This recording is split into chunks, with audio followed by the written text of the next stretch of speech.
Martine, nous avons tout juste commencé.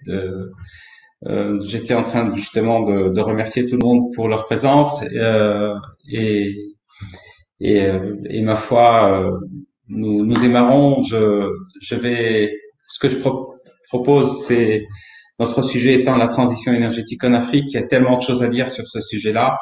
Chaque pays ayant ses propres spécificités, chaque région aussi africaine. Il y a vraiment énormément de choses à dire. Donc, ce que je propose, c'est qu'on commence.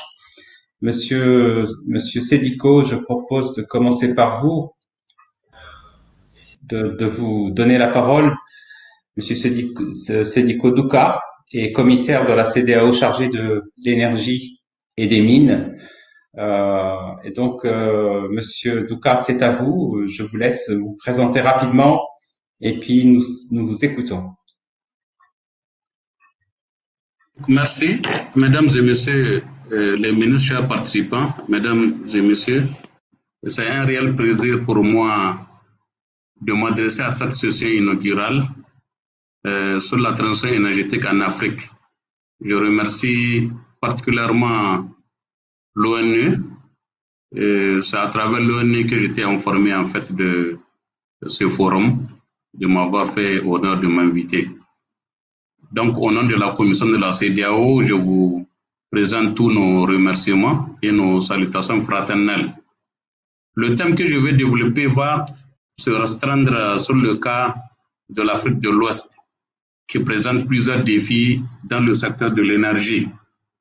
Donc, le premier défi, ou l'un des défis, c'est le déficit des moyens de production et transport d'énergie.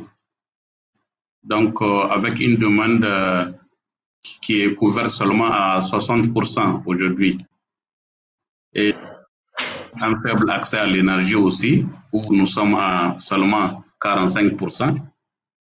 Et des problèmes au niveau de cadre légal et réglementaire, les tarifs qui ne sont pas compétitifs, le mix énergétique qui est dominé par le thermique avec des rapports 60-40 ou 2 tiers, 1 tiers. Donc, des problèmes aussi de performance des sociétés nationales d'électricité, que ce soit au niveau du cycle production, transport et distribution. Le faible développement des énergies renouvelables, malgré un fort potentiel non exploité. Par exemple, quand vous prenez l'hydraulique, nous avons 11 gigawatts, mais qui n'est actuellement exploité qu'à seulement 20%. Nous avons beaucoup du soleil, du vent, une demande qui double tous les 10 ans. Donc, pour y remédier, la CEDEAO a créé en 1999, mais seulement opérationnel en 2006, ce qu'on appelle le système d'échange d'énergie électrique ouest-africain, le West African Power Pool, le WAP, qui est basé à Cotonou, au Bénin, avec pour but d'interconnecter les réseaux électriques de 14 États membres, donc en dehors du Cap-Vert qui est isolé, qui est une île. Donc, depuis lors, 3 plans directeurs ont été adoptés, dont le plus récent a été adopté en 2018 et il va à l'horizon 2019-33 et que ce nouveau plan directeur consiste en la construction de 23 000 km de lignes d'interconnexion électrique, la production ou génération de 16 000 mégawatts de puissance, dont 70% devraient provenir des énergies renouvelables. Et dans cette masse d'énergie renouvelable, doivent venir du solaire et de l'éolien, soit à peu près 3 gigawatts. Le tout avec l'unique but, la création d'un marché régional de l'électricité dont actuellement 9 pays sont interconnectés. Les 5 le seront d'ici fin 2021, dans une année, ou d'ici une année et demie en 2022. Parce que nous avons 2 projets majeurs qui sont en phase d'achèvement. Si ces projets s'achèvent, nous pensons que les 14 États membres de la CEDEAO seront connectés. Donc, pour se conformer au sujet de la transition énergétique, il faut d'abord se demander ce qu'on entend par ce paradigme. S'agit-il d'un équilibre du mix énergétique en cherchant à plus faire recours aux énergies renouvelables dans la balance, ou bien s'agit-il des réformes à opérer dans le secteur de l'énergie, ou ensuite s'agit-il d'une situation consistant à la poursuite logique du processus visant à améliorer des indicateurs dans le secteur de l'énergie. Certainement que tous ceux qui nous écoutent s'attendent à dire que la réponse est le premier cas cité, c'est-à-dire celui de l'équilibre du mix énergétique par le recours aux énergies renouvelables. Il est vrai qu'il s'agit de ce cas dans la plupart des pays développés qui ont résolu les problèmes de demande, des problèmes d'accès, des problèmes de qualité de service, des problèmes de tarification et autres indicateurs de performance. Par contre, en Afrique, au sud du Sahara, il y a lieu de relativiser cette notion de transition énergétique telle que, comme je l'ai dit, la plupart des acteurs l'entendent.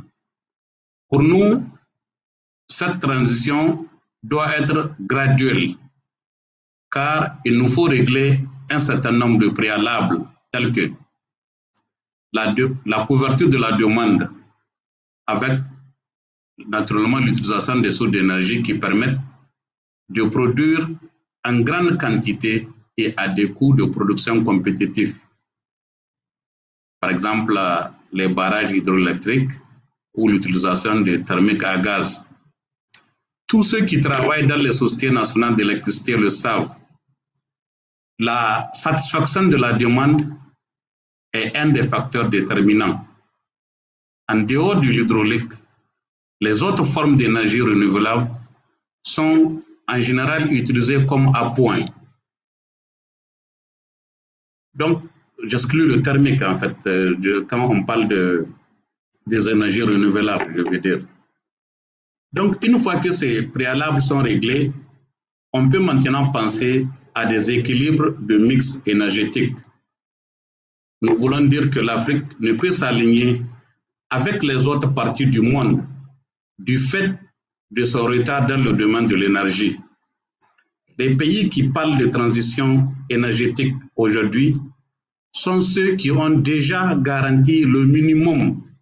Ça veut dire qu'ils n'ont pas de problème d'accès, qu'ils n'ont pas de problème de tarifs, qu'ils n'ont pas de problème de couverture ou de tarification, et comme je l'ai dit, et autres indicateurs de performance. Nous pouvons le faire à ce stade. Cependant, nous sommes sur la voie car on constate la prolifération de plusieurs projets de parcs solaires et éoliens dans de nombreux pays en Afrique de l'Ouest avec des productions de puissance relativement grandes de 10 à 150 MW. Et la signature de plusieurs textes réglementaires, des politiques nationales de l'énergie, code de l'électricité, code des investissements, la régulation du secteur, etc. Maintenant, la question qu'on peut se poser, c'est comment inverser ou renverser, bon, disons inverser la tendance actuelle. Premièrement, opérer des véritables réformes du secteur, incitant l'utilisation des énergies renouvelables, surtout hydrauliques, car le potentiel existe, comme je l'ai dit, en Afrique de l'Ouest.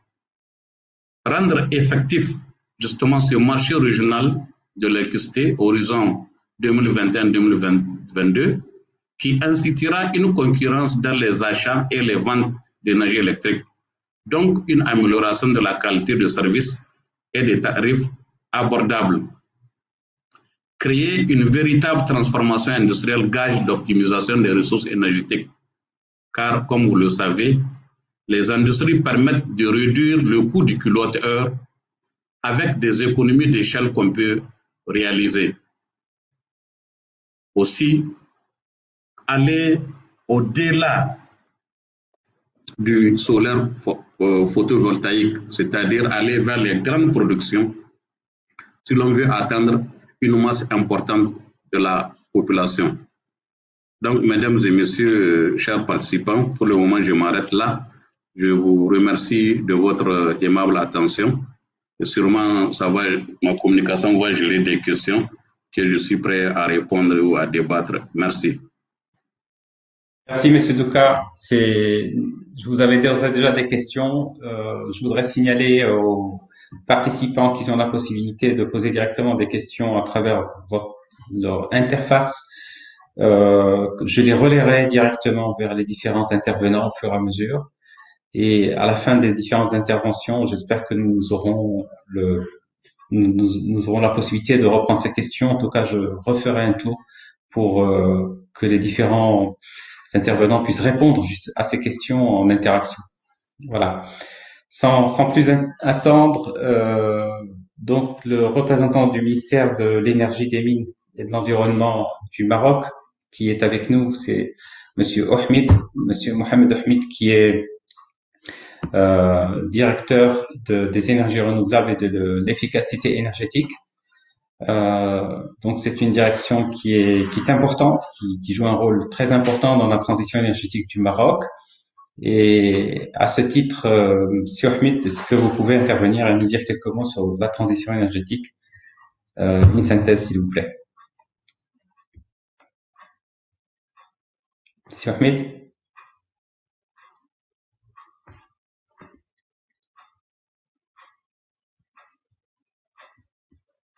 Bon, a priori, nous avons un souci.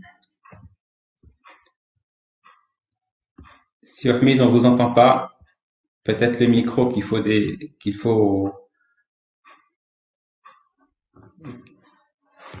déconnecter, ou reconnecter plutôt.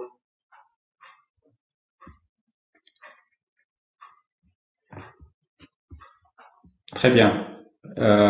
Pour avancer, nous reprendrons ultérieurement si Ahmed. Si Ali Zerouali. Si Ali, est-ce que tu m'entends? Je vous entends, Monsieur Baroudi. Donc, si Ali Zerouali, qui est directeur de la coopération internationale au sein de Mazen, qui est l'agence marocaine des énergies nouvelles. Donc, à toi la parole, c'est Ali, nous t'écoutons.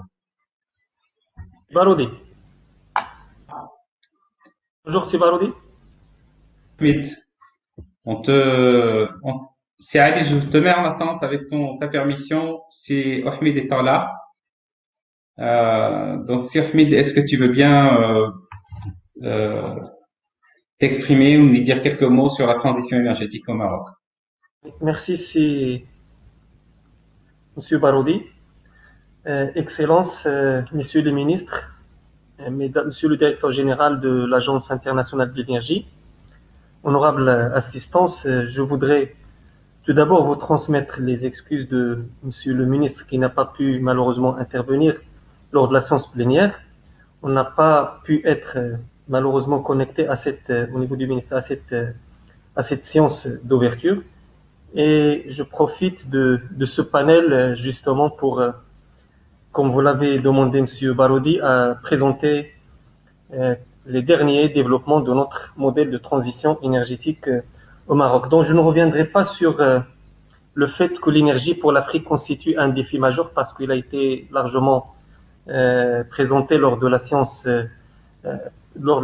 plénière, mais je voudrais plutôt se focaliser sur le modèle énergétique marocain parce que effectivement le Maroc il a adopté un modèle qui lui a permis de relever le défi d'accès à une énergie durable, en commençant tout d'abord par le programme d'électrification globale qu'il a entamé en 1995, où le taux d'accès ne dépassait guère 18%, mais aujourd'hui, on a réussi à achever ce programme qui a permis de généraliser l'accès à l'électricité à tous les Marocains, moyennant bien sûr en déployant toutes les solutions, accès au réseau, mais aussi en développant des solutions décentralisées et des solutions individuelles comme des kits solaires.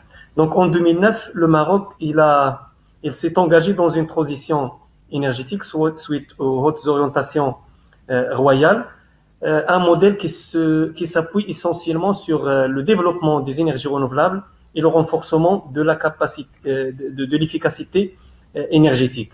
Donc, un cadre réglementaire et un cadre institutionnel a été mis en place pour accompagner la mise en œuvre de ce modèle, et il a permis justement de développer presque une centaine de projets qui sont soit déjà opérationnels, soit en cours de développement, qui ont permis d'atteindre aujourd'hui une capacité d'énergie renouvelable qui est de 3700 mégawatts opérationnels. Et cette capacité-là, elle a déjà commencé à contribuer à la satisfaction de la demande électrique de presque 20%, en plus bien sûr d'une réduction de la dépendance énergétique pour passer de 97,5% en 2009 à quelque chose comme 90% aujourd'hui.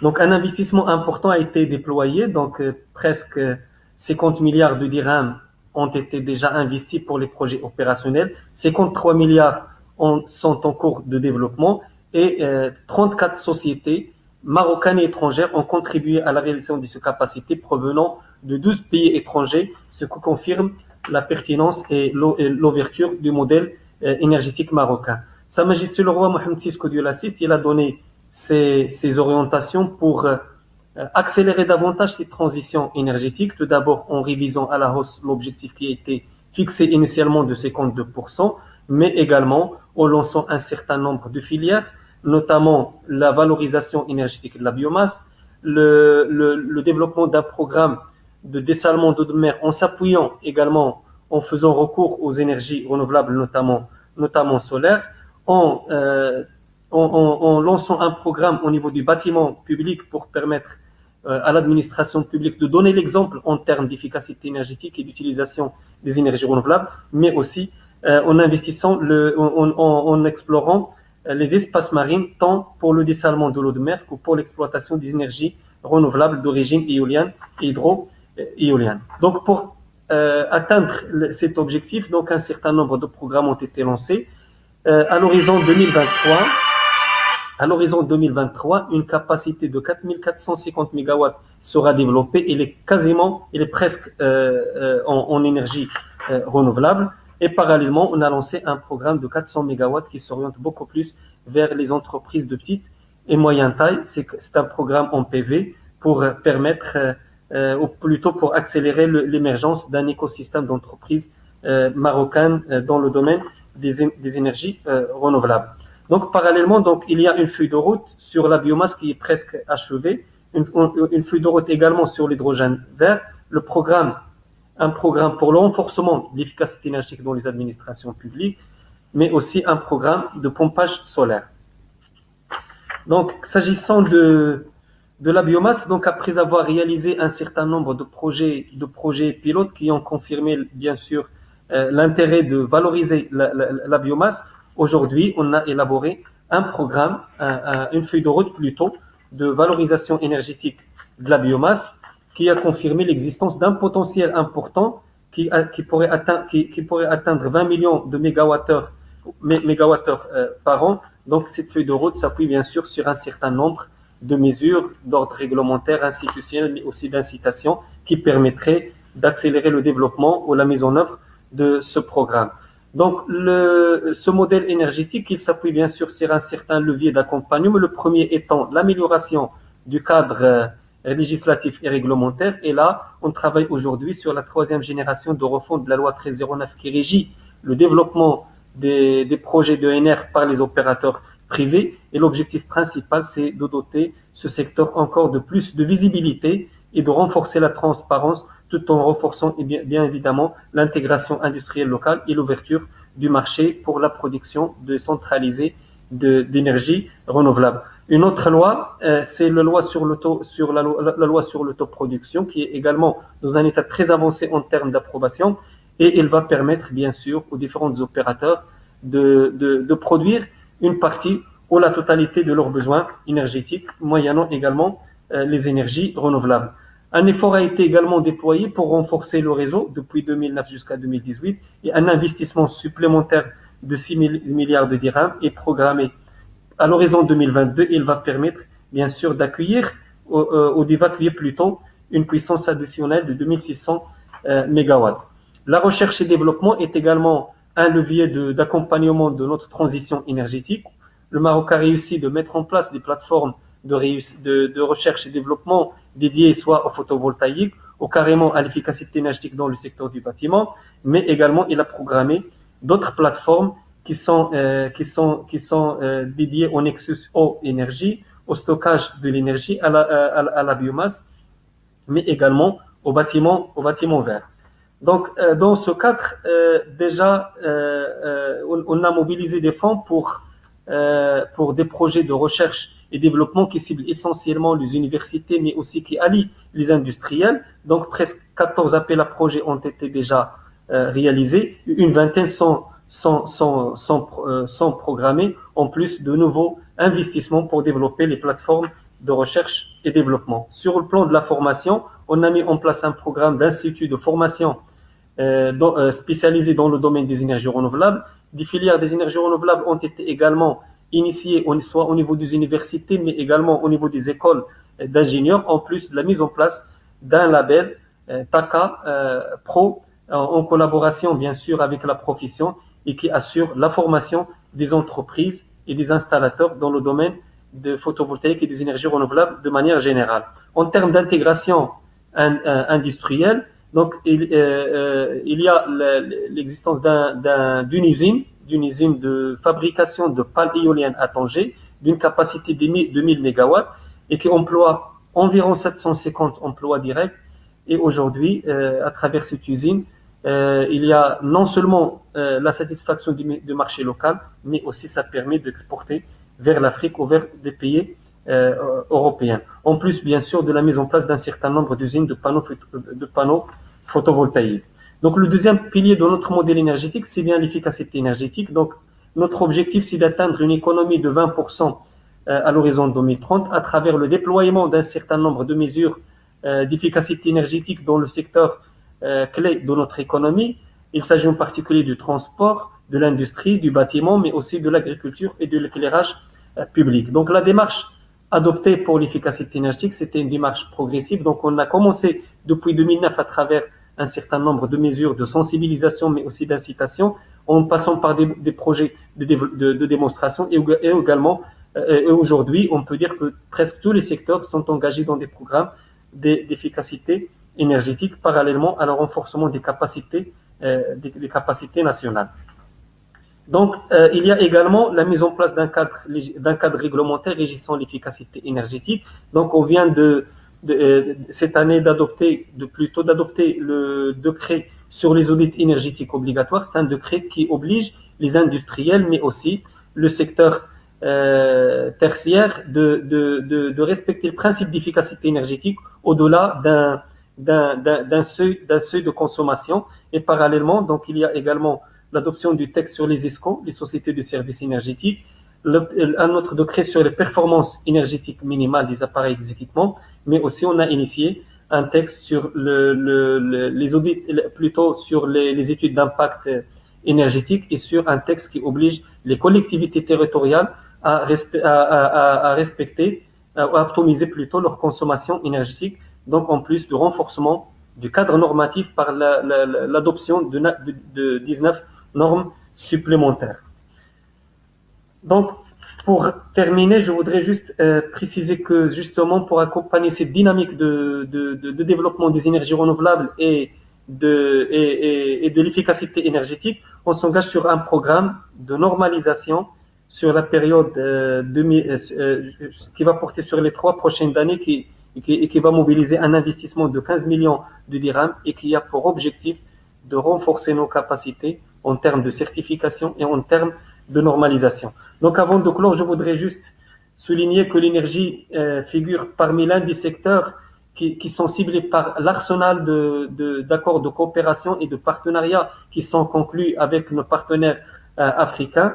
Et un certain nombre d'actions ont été déjà initiées, que ce soit avec l'ONE, avec Mazen ou également à travers les RISEN. Et cette coopération a connu connaîtra bien sûr et a connu dans un second temps l'association du secteur privé marocain qui est actuellement présent dans divers secteurs, notamment dans celui de l'énergie. Et merci pour votre aimable attention. Merci, Sir Hamid. C'est présentation très complète qui donne un bon panorama de ce qui se passe au Maroc. Tu as évoqué la question de la formation qui a fait l'objet d'une question que je vous ai relayée, messieurs les participants, messieurs les intervenants. C'est une question fondamentale parce qu'il est clair que sans formation ou sans personnel ou sans personnes formées dans le secteur, on n'y arrivera pas. En tout cas, personne n'y arrivera. Et la question, c'est quel est le rôle de la formation dans la transition énergétique. Ça, j'invite un petit peu tout le monde à toucher, à analyser et à présenter quelques mots là-dessus. Donc là, sans tarder, si Ali, je te donne la parole si tu veux bien et pour ton intervention s'agissant de la transition énergétique vue par Mazen. Je vous remercie, Seba Rodé, de me donner la parole. Je tiens à vous dire combien je suis ravi de participer à ce panel avec vous aujourd'hui et d'échanger autour de la thématique de transition énergétique. Monsieur le commissaire à l'énergie au niveau de la CEDEAO et monsieur le directeur des énergies renouvelables au niveau du ministère ont bien exposé de manière détaillée la situation énergétique à la fois dans la région de l'Afrique de l'Ouest et plus particulièrement au Maroc. Donc je vais pas revenir là-dessus. Par contre, je vais rebondir, si vous le permettez, sur la thématique de ce panel, qui est la transition énergétique. Et au risque de me répéter, j'aimerais dire que, en fait, cette terminologie sonne quelque peu creux dans mes oreilles, tant les défis et les challenges auxquels doivent faire face la plupart des pays africains ne comprennent pas, en fait, la pertinence de cette terminologie pour notre continent qui est l'Afrique. Quand on parle de transition énergétique, elle a beaucoup plus de sens au niveau des pays développés puisque c'est une transition vers de certaines énergies qui sont polluantes vers des énergies plus propres. Aujourd'hui, l'Afrique produit moins de 800 millions de tonnes de carbone dans le monde, ce qui équivaut à moins de 1,5% de la part des émissions carbone mondiales qui viennent de l'Afrique. Donc c'est pour cela en fait que cette transition énergétique n'a pas réellement de sens concernant le continent africain. Et à mon avis, il faudrait plutôt l'appréhender sur plusieurs autres aspects et sous plusieurs autres définitions. Et en effet, il est important de parler de préservation de l'environnement puisque c'est l'Afrique qui paye aujourd'hui le plus lourd tribut en termes de changement climatique, malgré le fait que l'électricité ne soit pas accessible partout sur le continent.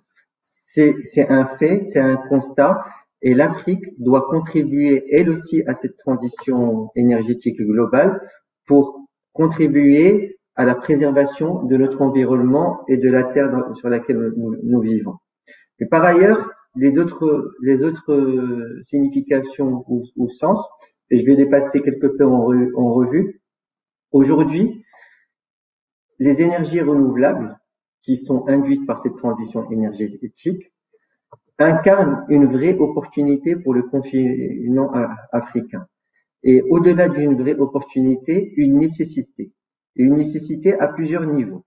D'abord, les énergies renouvelables sont devenues bien plus compétitives que d'autres formes des énergies fossiles et souffrent moins de cet effet de rareté qui engendre une fluctuation de l'approvisionnement en énergie et donc un impact négatif sur la programmation de nos économies et de nos programmes de croissance économique. Donc, un impact sur la compétitivité industrielle puisque grâce au potentiel d'énergie renouvelable et à son abondance sur le continent, on pourra en faire un vrai levier d'amélioration de notre compétitivité industrielle. Et on sait que la plupart des industries lourdes sont très énergivores et dépendent d'un coût à l'énergie faible, puisqu'ils contribuent en moyenne entre 70 à 80% au coût final des produits finis. Donc, un vrai levier d'intégration, de compétitivité industrielle. Mais également, et c'est un lapsus révélateur, d'intégration industrielle, puisque la singularité des énergies renouvelables, contrairement aux autres formes d'énergie fossile, est qu'elles ne peuvent être transformées que là où elles sont captées. Aujourd'hui, on ne peut pas exporter du vent ou du soleil et réimporter de l'électricité. Donc la transformation de ce vent ou de ce soleil en électricité ne peut se faire que dans notre continent. Ce qui a un intérêt en termes d'intégration locale et en termes d'augmentation de la part de l'Afrique dans la chaîne globale, dans la chaîne de valeur globale des énergies renouvelables. Ce qui en fait un vrai relais de croissance industrielle et de développement industriel, encore une fois, pour le continent. C'est également, et on peut donner l'exemple du Maroc, un levier de préservation de nos exportations. Et on voit qu'à partir de 2021, par exemple, l'Europe met en place des taxes carbone.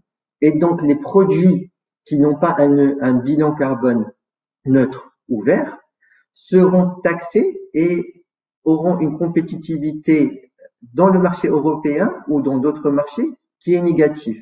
Et pour un pays comme le Maroc, où 60% de ses exportations vers l'Europe sont concernées, il est impératif de verdir notre bilan carbone, surtout sur la partie industrielle, pour préserver nos exportations et donc préserver cette balance économique entre des exportations et des importations.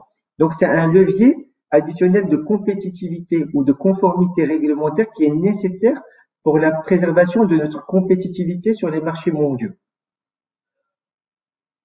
Un autre point important, le Maroc s'est engagé dès 2010 sous la vision de Sa Majesté le Roi Mohamed VI dans ce programme des énergies renouvelables, parce que si on se rappelle exactement en juillet 2008, le coût du baril de pétrole avait dépassé les $148 le baril, ce qui a engendré un impact négatif sur notre croissance économique.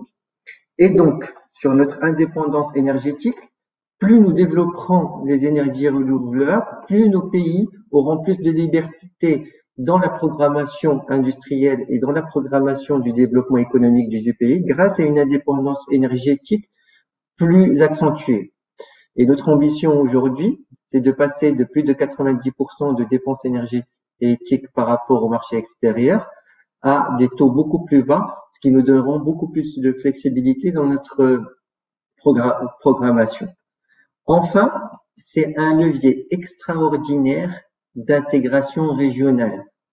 Les énergies fossiles souffrent de l'effet de rareté et donc d'une compétition des ressources entre les pays. Plus les ressources se tarissent, plus le prix des énergies fossiles augmente. Contrairement à cela, les énergies renouvelables, plus elles sont développées, plus les effets d'économie d'échelle et les économies de masse seront appliqués et plus les prix baisseront, ce qui est déjà le cas, puisqu'on voit que cette dynamique de développement des énergies renouvelables a un impact positif sur la baisse des prix, avec des records au Maroc sur l'éolien et sur le solaire, mais également de par le monde. Donc c'est une vraie opportunité, puisque pas de compétition entre les pays concernant les énergies renouvelables, chacun a ses propres ressources et son propre potentiel, mais plus on s'allie pour les développer de manière en masse, plus les prix baisseront et plus ça améliorera la compétitivité des différents pays africains. Donc, un levier de coopération sud-sud, de partage d'expériences et de savoir-faire et de création en fait de chaînes de valeur partagées, parce qu'il n'est pas possible de localiser toute la chaîne de valeur dans un pays, mais c'est seulement une intégration régionale qui permettra de localiser toute la chaîne de valeur au niveau de la région avec des retombées macroéconomiques importantes au bénéfice des populations et au bénéfice d'un co-développement global. Donc c'est pour cela qu'en synthèse, je donne plusieurs significations à la transition énergétique et ces significations doivent être adaptées au contexte africain et c'est de par cette meilleure compréhension de ces sens dans le cadre du contexte africain, qu'on sera plus à même et plus armé de les utiliser et d'utiliser le levier des énergies renouvelables et de la transition énergétique ou de la révolution énergétique, comme je l'appelle, comme un vrai levier de croissance industrielle et intégrée. Enfin, je viens à la question qui a été posée par un des auditeurs, qui est relative à la formation. En fait, pour moi, la question n'est pas plutôt est-ce que la formation a sa place dans la transition énergétique, mais est-ce qu'elle est bien au centre de la transition énergétique? Parce que sans un développement de l'expertise et du savoir-faire, nous ne serons pas capables de développement de manière importante des énergies renouvelables sur notre continent et nous ne serons pas capables de capter une grande partie de la chaîne de valeur sur notre continent. L'un des 5 piliers parmi les 5 axes du Pentagone qui faciliteront le lancement de cette dynamique de masse de développement des énergies renouvelables est le développement d'une expertise interne à l'Afrique, locale, et d'une expertise capable de refondre le cadre réglementaire, capable de conduire et de piloter des appels d'offres, capable de structurer à la fois financièrement, techniquement et juridiquement les appels d'offres et les projets qui devront être développés dans l'ambition qu'ils sortent le prix du kilowattheure le plus compétitif et le plus bas, mais également qu'ils puissent développer de la R&D efficace pour positionner l'Afrique en avant du développement technologique et du développement des énergies renouvelables et d'attirer principalement également les autres détenteurs de technologies pour en faire réellement un acteur de premier ordre dans la révolution énergétique et dans le développement de ces technologies dans le monde. J'espère. Merci Sir pour cette intervention. Je partage pleinement beaucoup de choses de ce que tu as dit. Je pense aussi que c'est bien la réalité du terrain qui doit décider, qui doit dicter les choix, qui doit dicter les choix et les bons choix. La réalité du terrain en Afrique n'a rien à voir avec ce qui se passe ailleurs dans d'autres continents, et c'est pour ça que les choix in fine ne pourront de toute façon pas être de simples copier-coller. Ça ne marche pas. Ça ne peut pas marcher. Et merci pour ces mots sur la formation, qui tellement vrai. La formation est vraiment au centre et au cœur de tous les débats. S'il y a bien un endroit, il ne faut pas se rater, surtout pour les futures générations. C'est bien là. Donc je passe au point suivant. Je souhaite donner la parole à Monsieur Roberto Vigotti, à mon ami Roberto Vigotti. Roberto Vigotti, quelques mots sur lui. C'est quelqu'un qui est très modeste et qui ne dira rien ou très peu de choses sur sa propre personne. Il est le secrétaire général de la Fondation Restore Africa. Il a consacré sa vie aux énergies renouvelables, au solaire, au photovoltaïque extrêmement tôt. Il est un des pionniers des photovoltaïques en Italie. Et il a été le tout premier à promouvoir la coopération, la collaboration euro-méditerranéenne autour des énergies renouvelables, et qu'il a très vite étendu et souhaité étendre à l'Afrique, d'où la création de la Fondation Restore Africa qu'il dirige aujourd'hui. En tout cas, je suis très heureux de t'avoir avec nous, Roberto. Je te donne la parole et je vais te suivre avec afficher les planches au rythme de tes propos, en espérant ne pas observer de retard. Merci beaucoup, Ahmed. C'est toujours un grand plaisir de partager les conférences marocaines. J'aimerais bien être là en personne. Et je dois dire seulement dans mon passé que quand j'ai commencé à faire les renouvelables, il m'appelé, Monsieur Vigotti, vous êtes des Cinderella Option à l'époque. C'est pas loin, c'est 30 ans.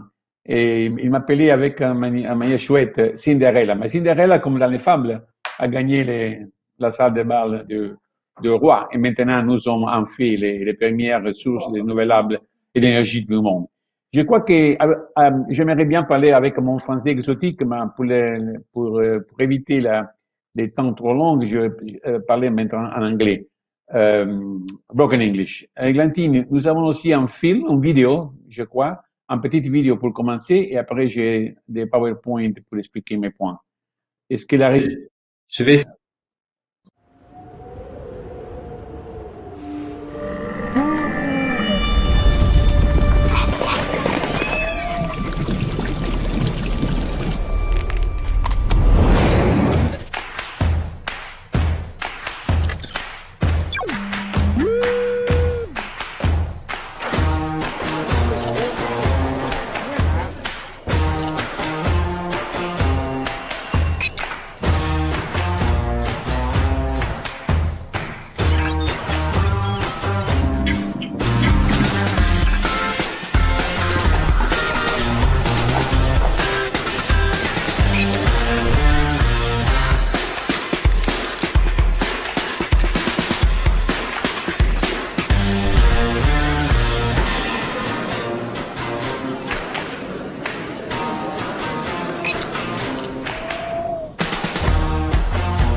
Thank you for this film. I wanted to show, even though it's a year and a half old, because it still has the Rest for Med logo on top, which I'm really glad to show. Now, I'm going to speak about from the private sector point of view. So far, we have heard a lot of agency and ministry and governments. I'm going to present to you the view of the private sector, particularly the EU leader, who are willing to come and invest in Africa. So I will go. This is the foundation, Rest for Africa. We have a private sector and member-driven organization, and we work a lot with African partners, national, country, regional, to gain insight and perspective expertise where we can add value. Just to show you what I mean, I present you the next slide, which is, it doesn't move. Okay, you see here, just recently, we signed a two agreement with the Minister of the Energy of Morocco, and you can see the many points that we are going to share in dedicated working groups and possibly dedicated webinars also. So this is the Minister Aziz Rabah signed with my president, and on the right, Ali Zerouri is present. We signed a two letter of intent focused on our collaboration in not only Morocco, but in Africa. Talking capacity building, just a quick news. In this moment, we have on the other PC a webinar on policy and regulation, and there are 35 Moroccan people out of 250, so more than 15% are Moroccan people listening to sharing our news, and 16 of them are from Mazem. Back to we observe the following. The consumption of electricity is very low in Africa. If you see in the graph, 29% is all Africa except South Africa and North Africa. And that's a dramatic reality. You see also on the right the per capita consumption in terms of country, world, and India. And certainly we see this as a, next slide. I don't not change. Can you go next slide, please? Because it doesn't work. Okay. No, I think it's the one before. Sorry for that. Okay, you see the issue now. You see on the right the graphs of the African country, again underlining the three Africa in energy, the North Africa, the South Africa, and the rest of the Africa. On the left, you see the famous number, 600 million people without electricity.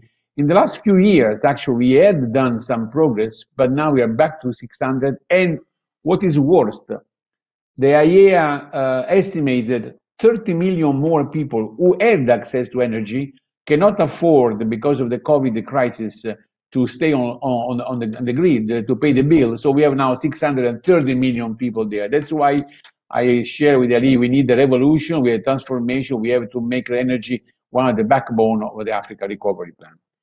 Next slide also shows a dramatic fact. You see here, in terms of the quality of energy, even when you have the grids and you serve a customer, 80% of the firms in Sub-Saharan Africa suffer disruption with the variable level of outages. You see the number of the third period, 2% of the annual GDP in Africa is lost because of the non-reliable and not consistent breaking in the quality of energy. So again, even though when you have energy, you don't have the quality that you deserve. So the observation from the private sector, but I also think that all my colleagues in the panel share, for the post-COVID recovery, we need the building back better concept and transformation. Shall we really continue to follow the same path? Shall we really notice that with Africa reeling from multiple crises, we cannot respond with a just short-term recovery? I understand that the health situation is the most important, but at the same time, we have to also see a long-term sustainability and resilience for the future of Africa. And the third point is very strong. Africa simply cannot afford any more investment in the dirty, inefficient, and fragile economy of the past. So I think energy transformation is a key enabler. Now, how to make this happen? Now, this is also very dramatic. Even though everybody talks about Africa, talks about targets, in the last 10 years, only 2% of the new addition renewable have taken place in Africa. 2% only, while Africa has a very strong and resource endowment. And this is something we have to think why this happened. And we actually wrote a book on why this happened that you can download from our website. But renewable, I fully agree with Ali, are the solution for Africa. Competitive, simple installation, quick scalability, modular approach, create jobs. They create, of course, they allow energy independence, and of course, they are environmental sustainable. So why then only 2%? Now we make a few comments and then a few suggestions.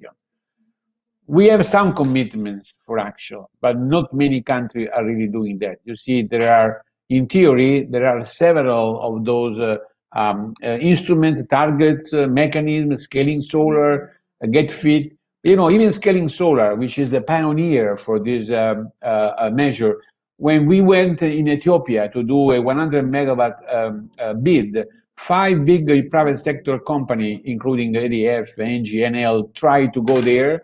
And then the government of Ethiopia, was the right, said, okay, we accept scaling solar, but we don't guarantee the conversion of the currency.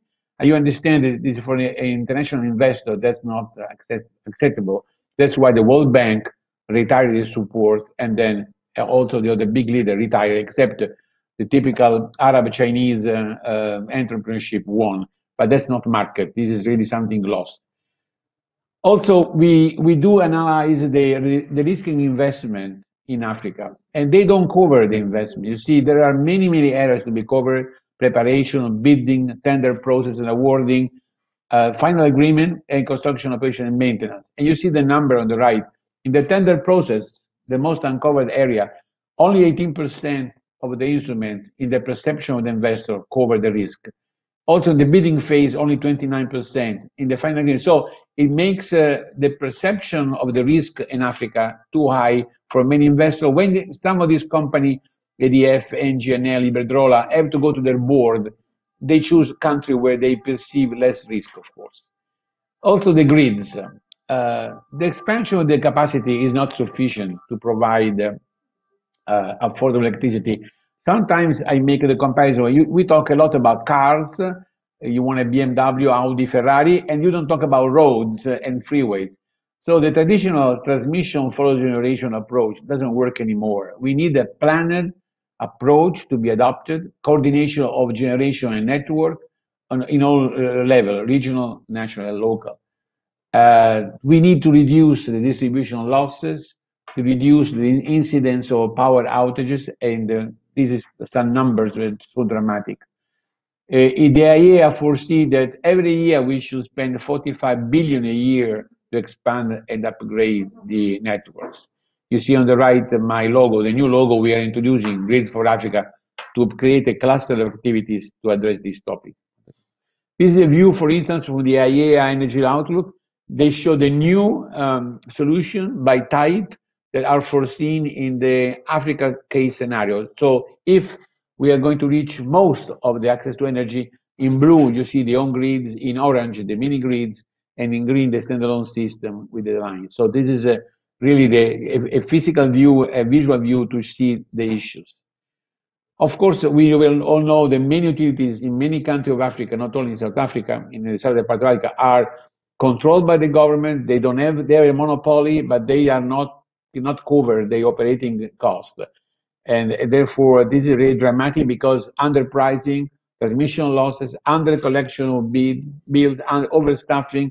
This means that this company cannot afford to invest, particularly in generation, in transmission. And so this is also a very important point. And we are discussing now with Eskom in South Africa, the issue of the unbundling of Eskom. Also, finally, we observe that most of the electricity in Africa goes in residential. You see the light band, and very little goes in industrial, in comparison, particularly with other regions. We need to make sure that the energy not only satisfies single users, but goes in industry. So that's why, again, this is a warning from the private sector to the government. So with all this plus economic growth, urbanization, rising population, demand, why this doesn't happen? We need at least 5 steps. Foster the market openness, activeness, and readiness. Provide an integrated power system transmission grid. Boost productive energy use. Capacity building in the top of the agenda. And developing, of course, the risking investment mechanism for all the private sector who want to come there. And in this moment, this slide shows what we are doing in a different webinar. And where I mentioned before, we're discussing the openness, attractiveness, and readiness of the African regulation and policy. And this is done in collaboration with UNECA. In fact, in this moment, I think Mr. Johannes from UNECA is talking. So this is, for us, so important to be sure that the consistency between the so-called targets announced and the reality of the market.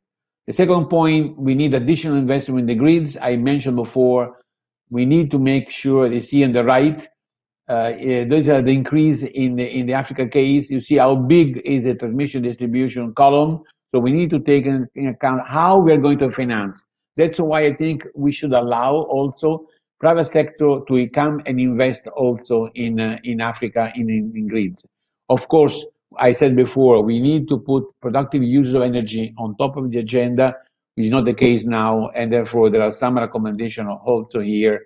And finally, we have to develop a comprehensive risking instrument for in Africa in all the phases. And on this topic alone, I will speak in the session 3 in this afternoon. Finally, I want to show you that we are producing many paper analysis. By definition, the Rest for Africa Foundation allows you to go on our website, download them without any registration and without any password, because we are convinced that the more people know what we are doing together, the better for all. So I hope I gave you a flavor of how the foundation can contribute to the transition, transformation, and revolution of the African continent. Thank you so much. Oui, merci beaucoup, Roberto.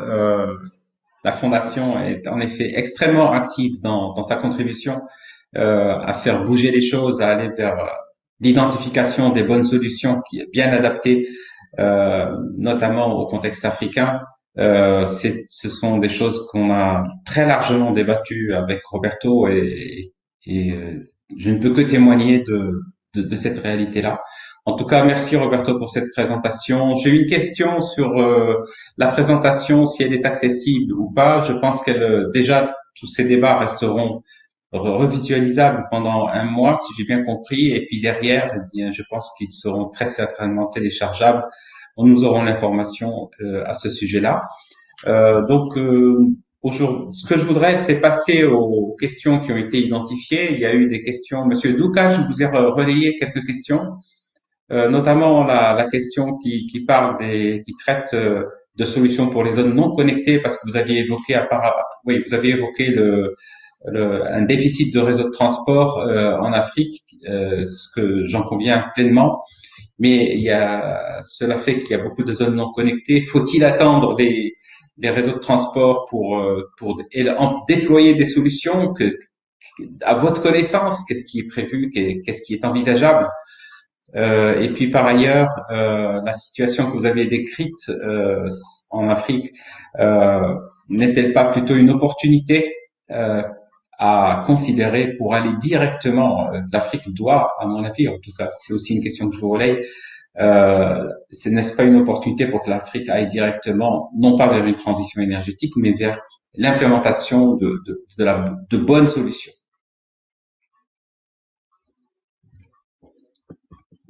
Monsieur Douka. Merci, mais en fait, j'ai pas vu ces questions. C'est d'autres que j'ai vues qui ne sont pas même forcément. En tout cas, pas forcément liées à moi.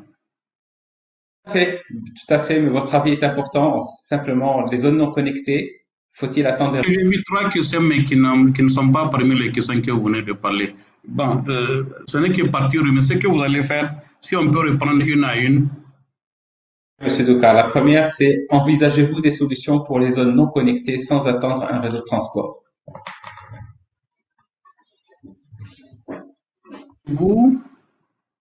Envisagez-vous des solutions pour les zones non connectées sans pour autant attendre un réseau de transport d'énergie? Peut-être il veut dire réseau de distribution aussi, parce que quand c'est transport, c'est beaucoup. La transport encore est beaucoup plus grande, telle qu'on définit le transport d'énergie. Seulement, il parle de distribution. Oui, parce que dans tous les cas, aujourd'hui, plusieurs études ont démontré que c'est un moyen d'augmenter l'accès à l'énergie à certaines catégories de population, particulièrement des populations pauvres. Parce qu'aujourd'hui, vous allez trouver des paradoxes où une population utilise des bougies, des kérosène, mais quand vous faites le bilan de ce qu'elle dépense dans le mois, c'est plus qu'une facture normale si c'est de l'électricité venant justement d'une distribution ou d'un transport d'énergie. Donc, de ce point de vue, je pense qu'il faut vulgariser ce qu'on appelle le off-grid, donc les réseaux qui ne sont tout ce qui est hors réseau. Mais comme je l'ai dit, c'est un ensemble. On ne peut pas faire l'un et laisser l'autre. Donc nous, dans un premier temps, notre problème était beaucoup plus sur comment faire face à la demande, comment augmenter cet accès. Donc toutes les solutions sont les bienvenues. La seconde question, c'est relative à... La question était relative à l'opportunité je veux dire, la situation actuelle qui fait que, effectivement, parler d'une transition énergétique, vous avez dit que, et Monsieur Zarouali l'a aussi bien explicité, c'est pas forcément une question d'à propos vu la situation africaine, mais n'est-ce pas une opportunité pour aller directement vers des énergies propres et vers des solutions, je dirais, bien adaptées à la réalité africaine? Mais comme je dis, vraiment, il faut toujours relativiser parce qu'on ne peut pas dire aller tout droit vers les énergies propres à 100%. Selon mon point de vue. Aujourd'hui, si vous êtes un ministre de l'énergie ou en particulier un directeur général d'une société publique d'électricité, votre grand souci, c'est de faire face à la demande. Et maintenant, comment faire face à cette demande? Naturellement, il faut produire à grande échelle. Et justement, quand vous produisez à grande échelle, vous pouvez avoir des coûts compétitifs. Et il est vrai aussi d'un côté, à un moment, par exemple, quand vous prenez le solaire, on disait que le coût du kilowattheure était cher, du fait des investissements aussi qui sont relativement chers par rapport aux autres sources classiques. Mais avec découvertes, les technologies. Je pense qu'il a eu beaucoup de recherches, beaucoup d'innovations dans ce domaine. Donc, le coût du kilowattheure ne fait que descendre. Je ne sais pas si à cette période, il est en bas des autres sources classiques.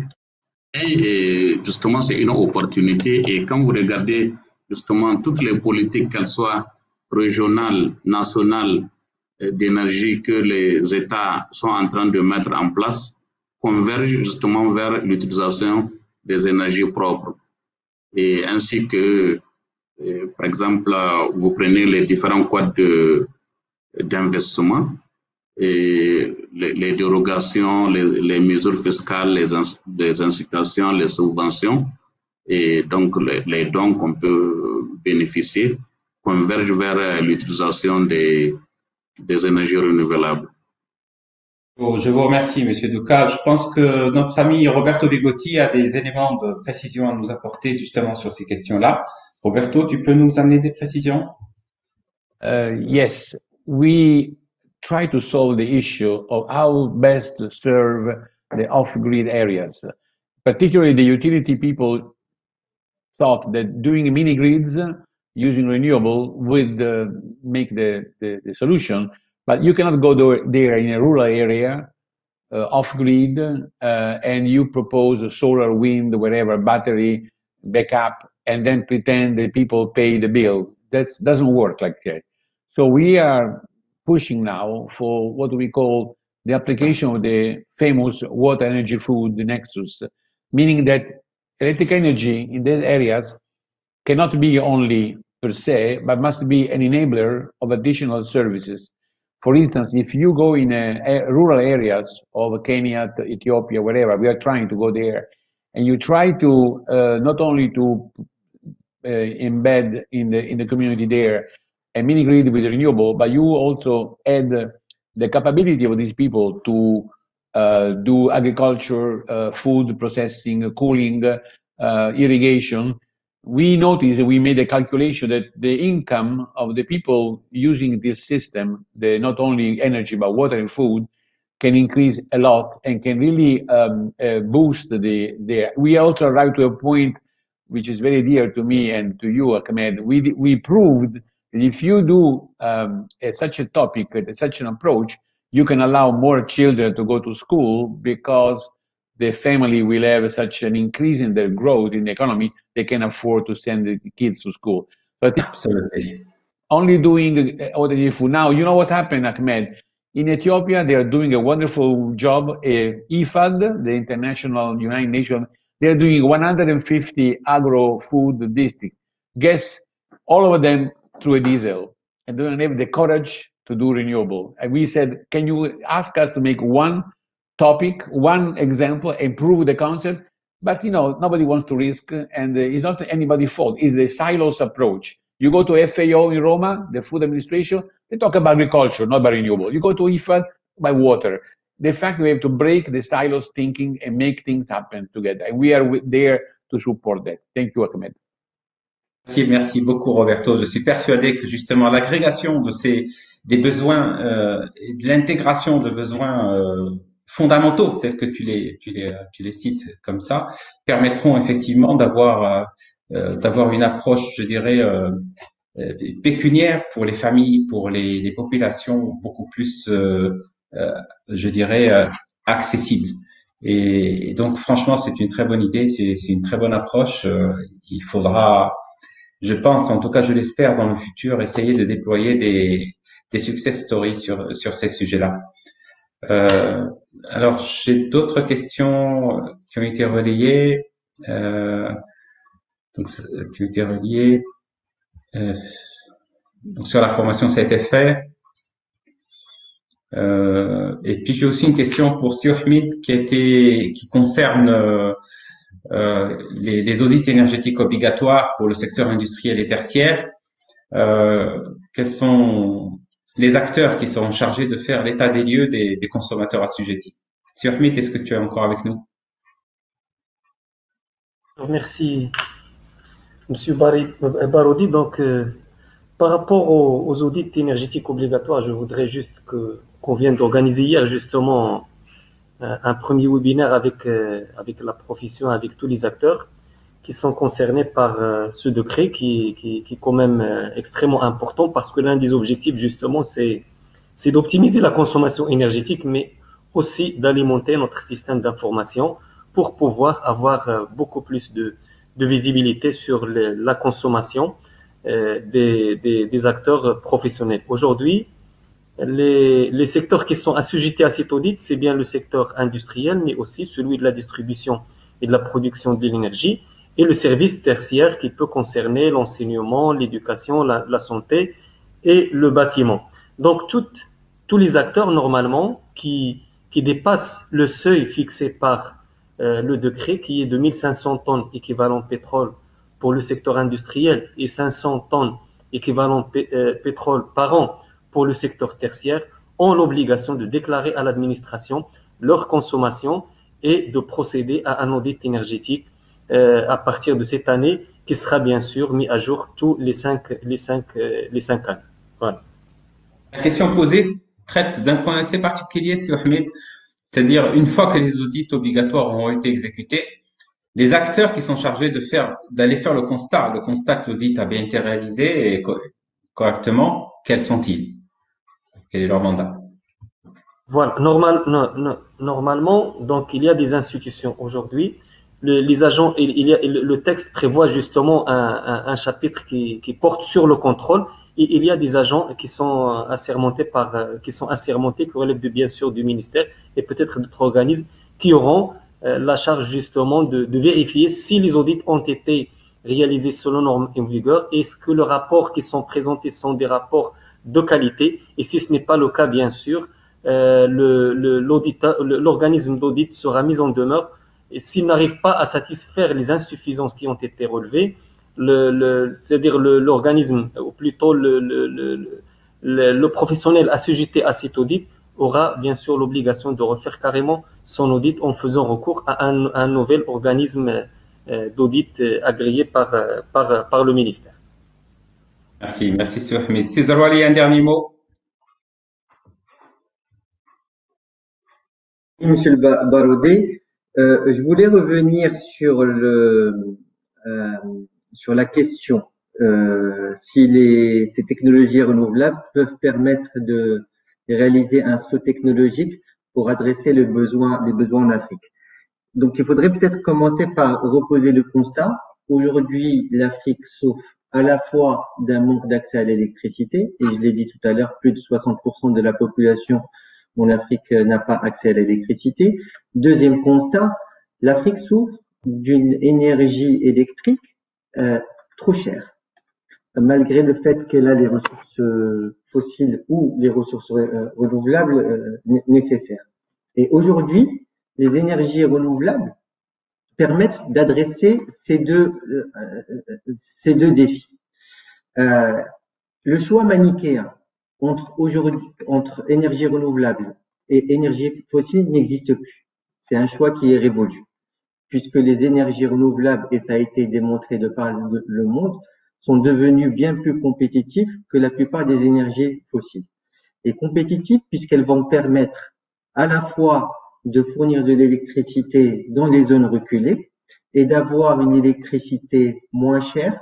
Nous savons que la production d'électricité via les générateurs dans la plupart des zones reculées propose des prix qui sont au-delà des 30 ou 40 centimes le kilowattheure, puisqu'il faut transporter le fuel des zones côtières ou des zones de production, des zones d'importation du fuel raffiné jusqu'aux zones reculées, ce qui renchérit le prix du kilowattheure produit via les générateurs diesel, alors qu'avec les énergies renouvelables, cette part logistique n'existe plus, tout du moins elle n'existe que dans la phase d'investissement initial et de construction des mini-centrales électriques, et donc le produit électrique, le kilowattheure produit est plus compétitif, moins cher et plus important, plus abordable pour les populations reculées qui n'ont pas un très grand pouvoir d'achat.